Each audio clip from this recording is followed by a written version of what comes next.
ఏంటి రోజా గారు తెలుగు రాష్ట్రాల రాజకీయాలను వదిలేసి తమిళ రాజకీయాల్లోకి వెళ్ళిపోతున్నారు అని చెప్పేసి ఒక చర్చ జరుగుతోంది. మీరు ఎట్లా చూస్తున్నారు టీడీపీ నేతగా? బలరాం గారు, మొదట మీకు మన ఎస్టీవీ ప్రేక్షకుల నమస్కారాలు. సార్, రోజా గారికి ఒక పేరుంది, నైరన్ లెగ్ అని. ఏ పార్టీలోకి వెళ్తే ఆ పార్టీ ఆ మటాష్. మా తెలుగుదేశం ఉన్నప్పుడు చాలా ఇబ్బంది పెట్టాం.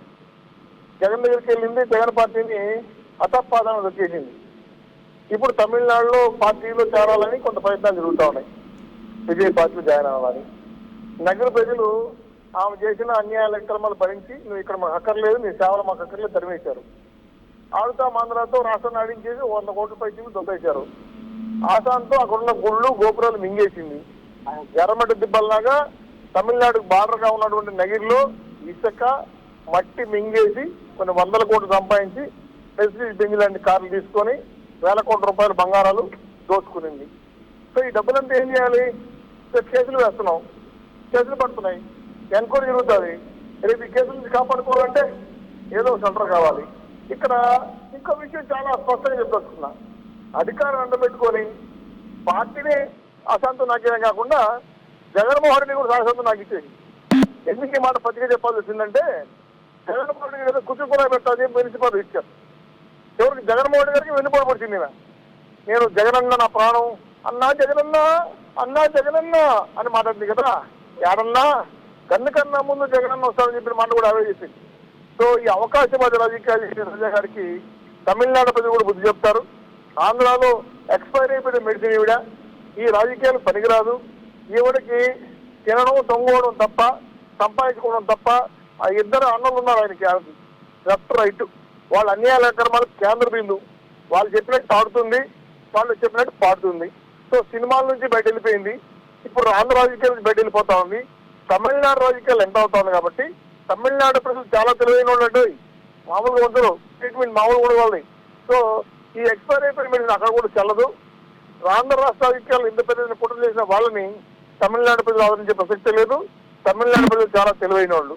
రెండో విషయం ఏంటంటే, ఇంకా వేరే పార్టీలో జాయిన్ అవడానికి పెద్ద కుట్ర ఉందండి.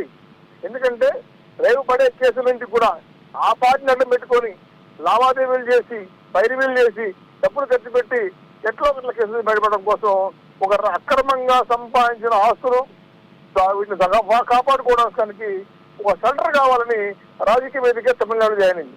ఇప్పటికే ఆమె వెళ్ళాకొనింది, తమిళనాడుకి విషయాన్ని మార్చేసింది, ఆస్తులు మార్చుకునింది, కార్లు బంగాళాలు అక్కడే ఉన్నాయి, పిల్లలు చదువులు కూడా అక్కడే మార్చేసుకునింది. సరే, అది రెండో విషయం.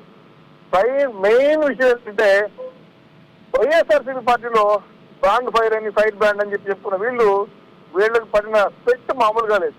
ఆమెను ఎంత పైకి తీసుకొచ్చారో అంత దారుణంగా జగన్మోహన్ రెడ్డి గారు మోసం చేసింది. ఏ పార్టీ ఉంటే ఆ పార్టీ అప్పట్లో ఉంటే మటాషే.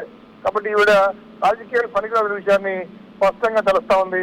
బలరాం గారు ఈమె గురించి మాట్లాడడం టైం వేస్తూ, ఈమె ఇంకా రాజకీయాలు పనికిరాని విషయం అసలు తెలిసిపోయిన జనాలకి.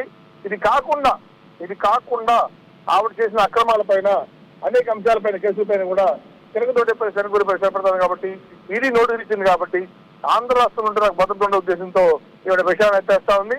ఈవిడ ఎక్కడ పోయినా వదలు, చేసిన అక్రమాల బయట కట్టిస్తాం.